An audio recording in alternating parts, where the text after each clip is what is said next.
Здравейте и добре дошли в Драма. Драма е град в Македония, в подножието на планината Фалакро, в североизточна Гърция. В древна Гърция е бил известен като Драма или Едрама. И двете означават богат на вода. И този парк, в самото сърце на града, е домът на изворите на Света Варвара и е екологично важна зона.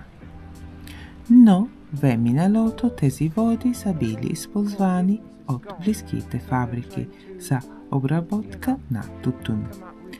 Градът е бил в центъра на район за отглеждане на тютюн.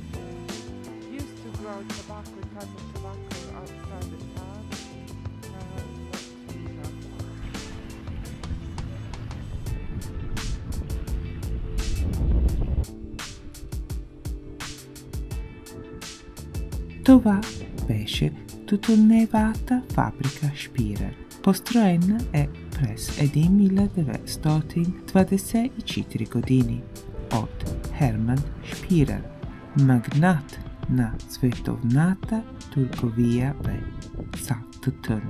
Сградата е закупена през 1932 години от Austro-Hellenic Tobacco Company и работи като тютюнева фабрика до 1974 години.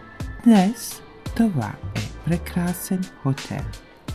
Има много от архитектурните елементи на оригиналната фабрика и склад, като дървени греди, каменни стени и високи тавани, и елегантната фасада от епохата на 20-те години.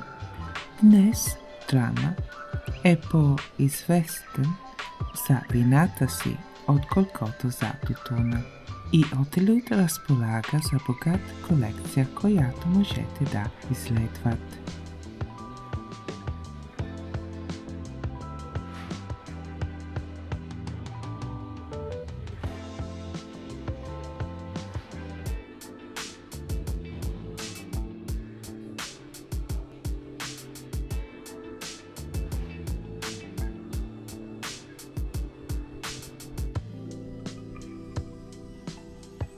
Тютюнът е въведен в Гърция през 16 век. Тютюнът, отглеждан в този регион, е известен като ориенталски тютюн. Най-популярните ориенталски видове са Пасма и Катерини.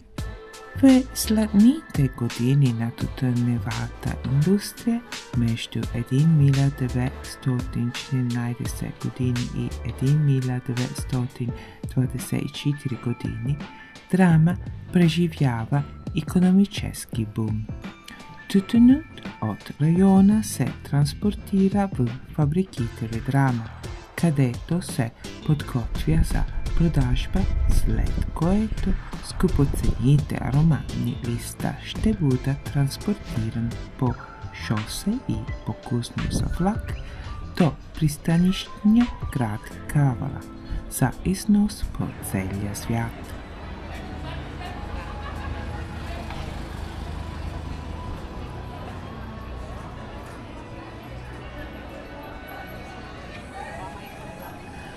Днес Драма е оживен град с много барове и ресторанти и случайно кученце, което трене на тротуара.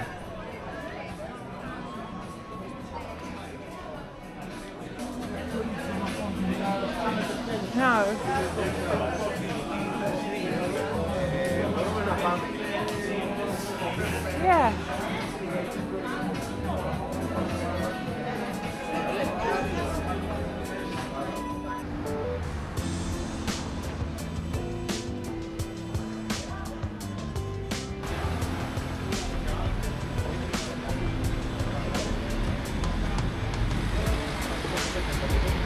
It's like being in Paris.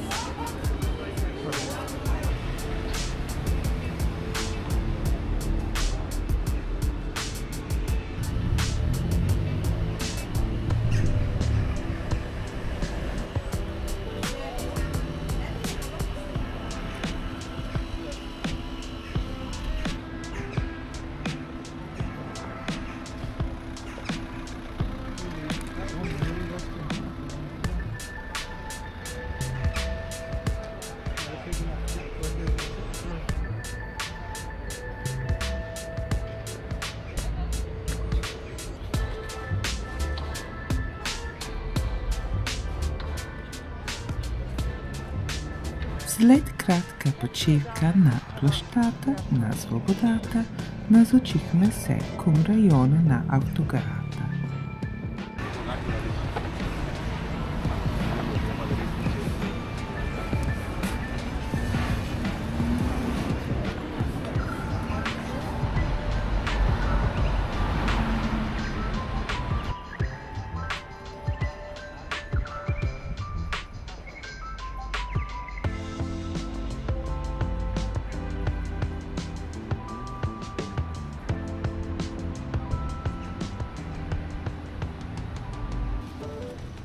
Защото исках да ви покажа това.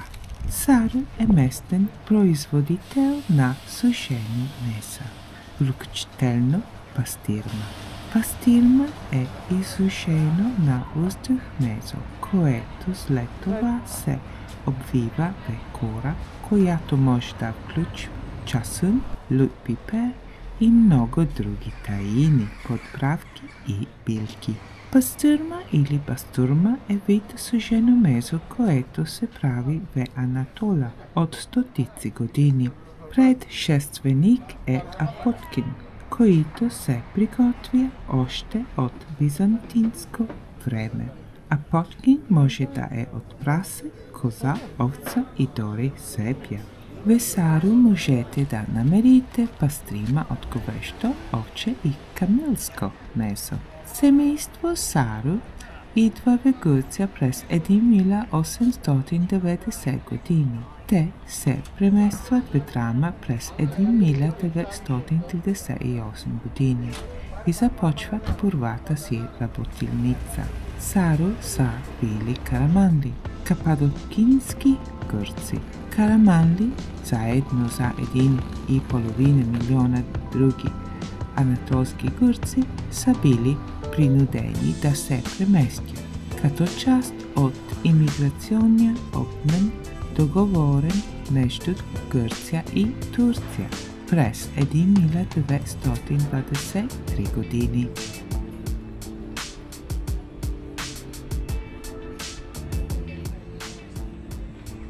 Драма е на около час за кола от брега, но Гърция е Гърция.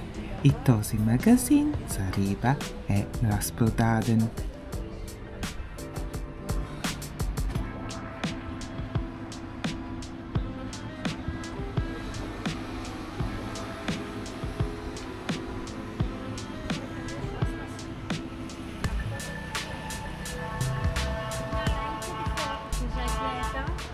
За щастие, търговецът на риба 5 минути по-долу по пътя все още има риба за продажба за закъснелите клиенти.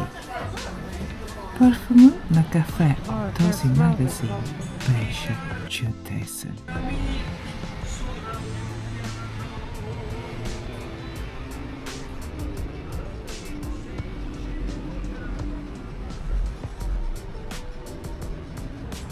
Благодаря ви много, че гледате видеото ми. Моля ли се и да се абонирайте, би било страхотно. Публикувам този тип видео на английски във вторник, на италиански в сряда и на български в четвъртък. Благодаря ви много, приятен ден и чао-чао!